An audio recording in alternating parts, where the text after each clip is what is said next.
So guys, karon guys, so panay tulog lang tayo guys, ano?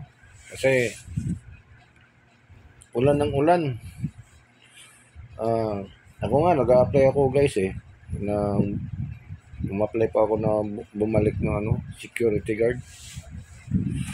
Kasi ang hirap talaga ng buhay guys na lagi tayong tambay, wala tayong pera, kahit sa pagkain, hirap talaga.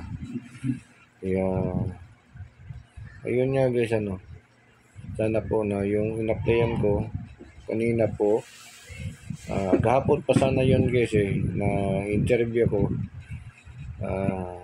Kaso lang hindi ako natuloy kahapon dahil medyo alanganin po dahil sa ulan na yun, na ulan ng ulan guys. So kaya kaninang umaga po, so ayun nga na interview na po.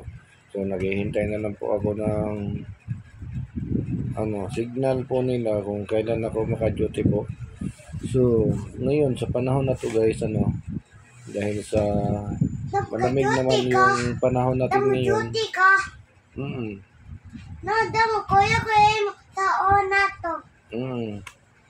So ngayon guys, dahil sa ang hirap ng panahon ngayon dahil sa ulan ng ulan. So ayun nga, sobra yung relax natin guys, dahil masarap matulog ng malamig. Ilang araw po yun na tig-init po. So ang nangyayari, kahit nasa loob tayo ng bahay, umiitip po tayo dahil sa sobrang init po ng panahon. Ngayon naman po, bumawi naman po yung yung lamig na yun na parang nasa loob ka ng rep, parang yelo yung lamig, na malamig talaga guys, so medyo sarap ng matulog sa gabi, sa umaga, so ayun nga guys, dahil sa napaka-relax ko ngayon, relax po talaga. So sa ating mga kaibigan dyan na nakahiga lang ako guys, kasi ang lamig talaga. So yung baby ko yung baby ko, ayan baby ko, napakalamig po ngayon. So yun na lang guys, hanggang dito na lang po. So maraming salamat po sa inyo, at sa ating mga dyan, sa ating mga kaibigan dyan, saludo po ako sa inyo. Maraming salamat po. So good luck. So bye bye. Sa sunod na mga araw guys, baka maka-duty na po tayo. At yung motor naman po natin guys, so